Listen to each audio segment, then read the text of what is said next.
Welcome to downtown Taipei, Taiwan. I'm going to share with you some of my less than favorable observations about Taiwan as a Canadian visiting for the first time. It's Monday morning in Taipei, and I am on the hunt for some breakfast and, more importantly, some coffee. Now, because I'm in the big city, I figured coffee, easy peasy. No, sir. It's either 7-Eleven or Starbucks because all the coffee shops in Taipei are more of like a date spot thing for them, and they don't open till 10 or 11 in the morning. The rest of us addicts, well, we gotta suffer. We gotta suffer with Starbucks. I see the word bao show up anywhere in the description of a place, and I'm just gonna stop there because steamed, fried, anything, I'm in. I'm in every time.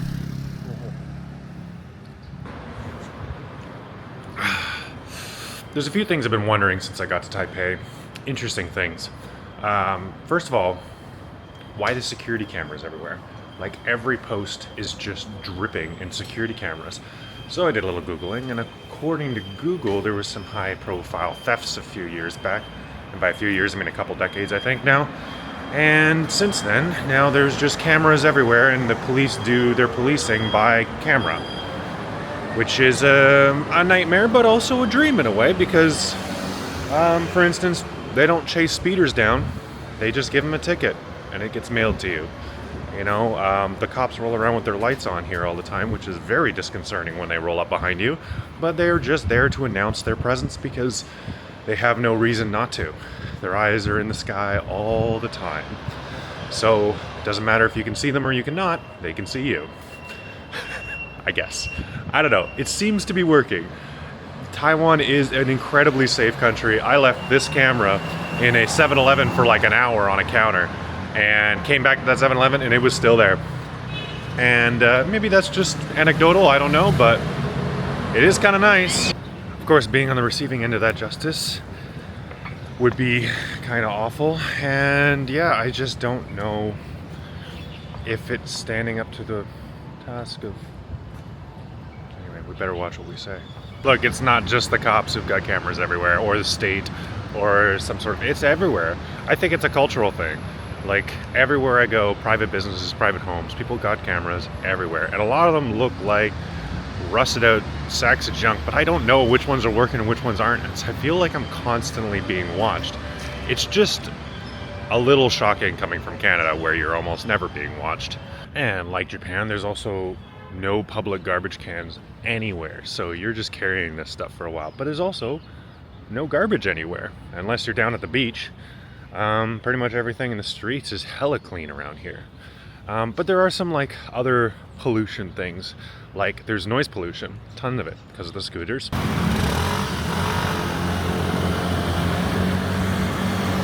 But also because every little thing has a beeping siren, and it's kind of meant for safety, I think. Like every big truck has a beeping sound that they put off every time they turn on a turn signal, which is super nice if you're not paying attention and driving next to them. But it's also very noisy. Yeah, the other thing is like light pollution. They will put fake police lights on their business, or fake traffic lights on their business that flash red or intermittently flash red, and it gets people to stop and slow down, you know, thinking it's an actual traffic light, maybe, the untrained eye, and you know, they get more business, I guess that's the idea. Anyways, check this out. Isn't this gorgeous?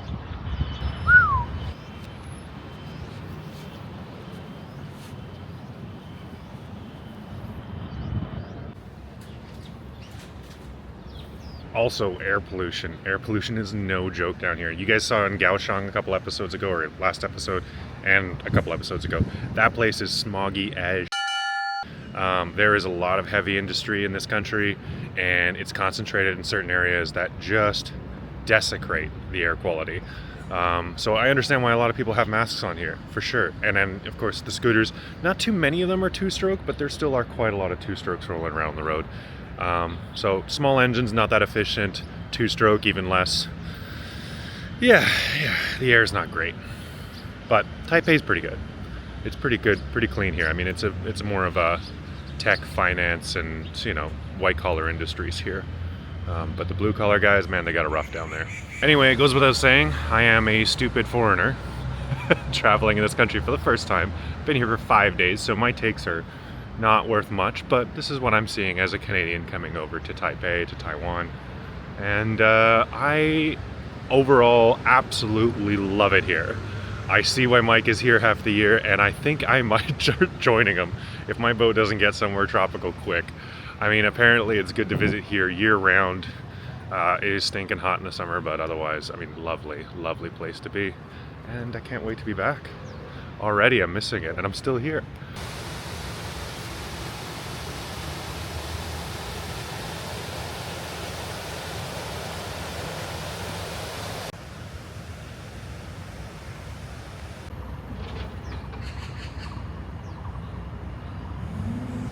Okay, let's talk about the culture shocking things that I love. Starting with this phenomenon. Every morning, the elderly are out in the streets and the parks and the public spaces doing stretches, Tai Chi, just trying to get healthy, and stretch it out and work it out. And I agree with them. I love this part of the day because I'm out here sipping coffee, doing little stretches, walking around, enjoying just checking in on the town, see what's going on. And I've done it in every place I've been so far. I just wake up at stupid early. Am I getting old? I think I'm getting old. Okay, I'm getting old. Okay, a few more. We'll rattle off a few. No tip culture. Hell yeah. Taxes included in the prices. Hell yeah. Yield culture, aka you're driving and then it's like I've never seen a single instance of road rage. People are just yielding for each other constantly and just meandering through it. Love that. Love it so much. So much healthier. Everyone seems to be in a much better mood on the roads. Oh my god, there's so many more. Public transit that works. High speed public transit that gets you anywhere. That bullet train is like getting on a subway. It is so easy, and then you're ripping around at 300 kilometers an hour. Like almost as fast as a plane. Can you imagine if getting on a plane took like 15 seconds? Could you imagine? Oh my god. Oh my god. Holy shit, this is huge. Oh, I don't know if this is coming across. Okay, hold on.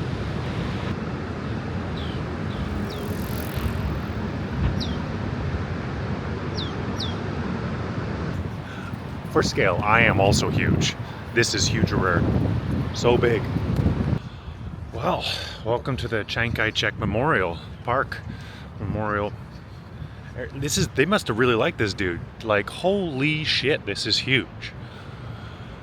The dude has a checkered past, so don't really make a policy of talking politics, but he is responsible for a big chunk of the way Taiwan is today, for good or for worse, and he's also responsible for a lot of dead people. Like, a lot. Now, is he the worst guy at that time? No. I mean, that's the thing, right? It's like he didn't end up in power of China and therefore couldn't enact some of the horrendous policies that Mao did. Japan didn't get in power, and they did a fuckload of evil shit.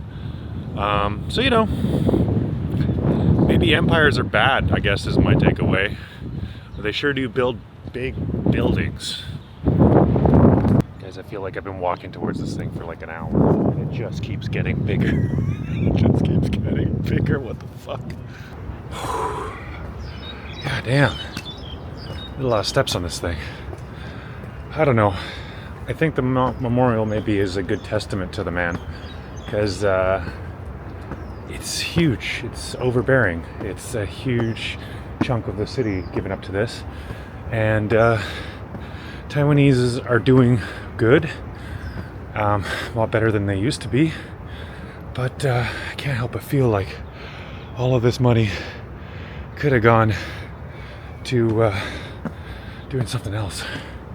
A memorial to one man this big smacks of hubris at a level that is, frankly, dangerous no matter what the ideology. So, I know, memorial, the guy's dead.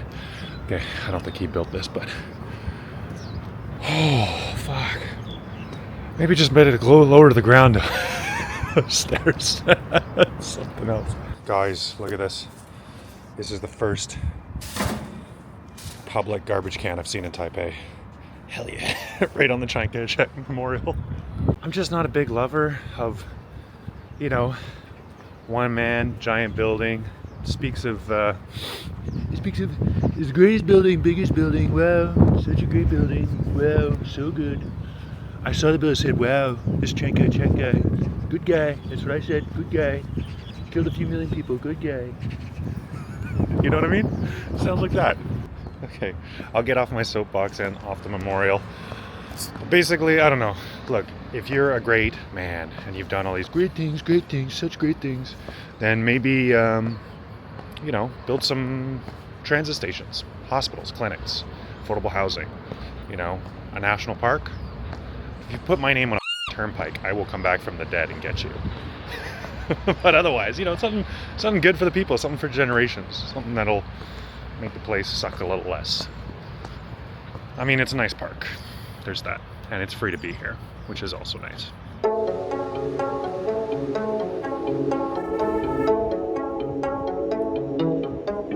Okay, enough of my political rants. It's time for second breakfast.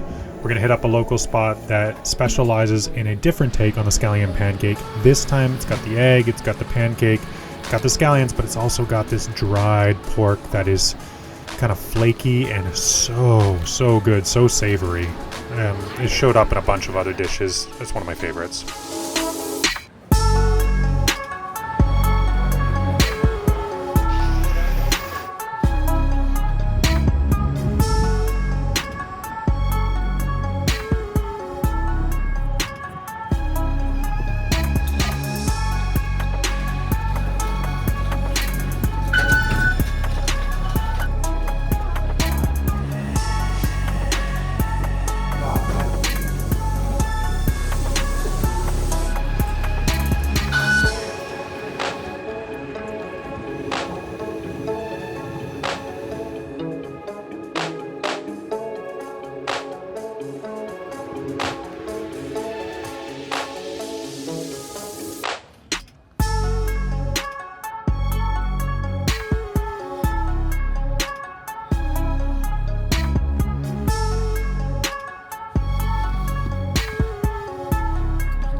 This is going to take a little explaining, but there is a placard in my boat with an address on it that, is in Taipei. And this, actually more importantly, that upstairs is that address.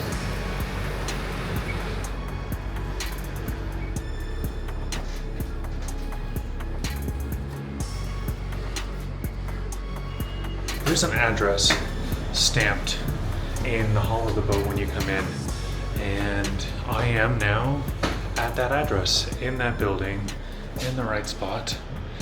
And it is no longer the Formosa Boat Building Corporation. They have moved to Shenzhen, and they are now called Hampton Yachts. It is, in its space, a gym. So, I don't know. I don't really feel like a workout. But Fitness at Green Fans is now the place occupying what used to be the offices of Formosa Yachts, Formosa Boat Building Corporation in Taipei. I don't know, I was here, I figure I should have just have a look at it, And for all of you Formosa stands, now you know.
shit.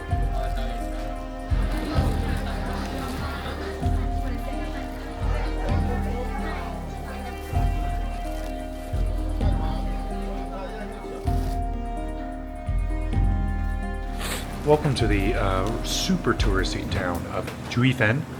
This has been on my radar for a minute. I'm staying at this hostel, but the door's locked and the WhatsApp number is not being answered. So I went and got myself a snack and figured maybe I'll get a reply by then or somebody be back, but ooh, maybe I'll go for a beer too.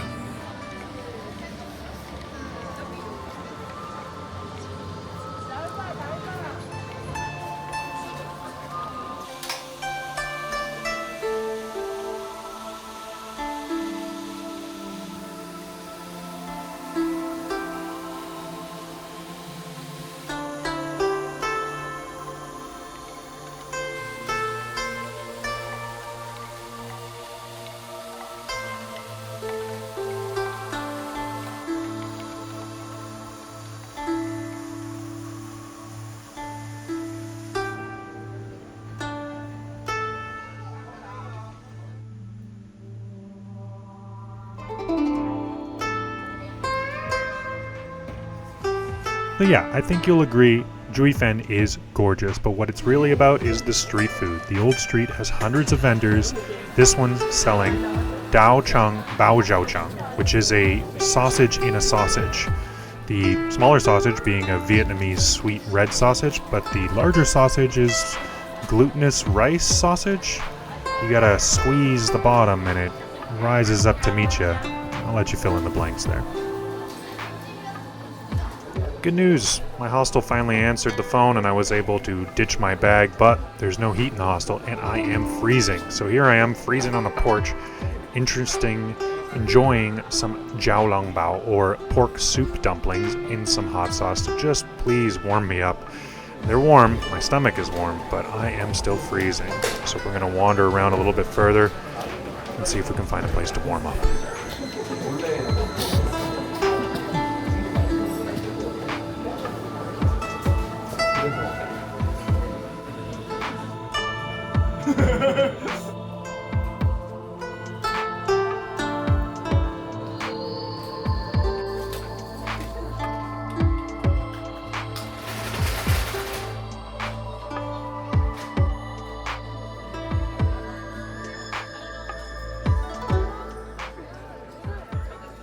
Finally, I find Bar M and sit down with a glass of Cavalon's single malt cherry cask and maybe another of the port cask. Taiwan's only whiskey distillery, Cavalon, has been making big moves in less than 2 decades. This stuff is great, smooth as Japanese whiskey, but far more character, some fruit and honey notes, and a little bit of smoke.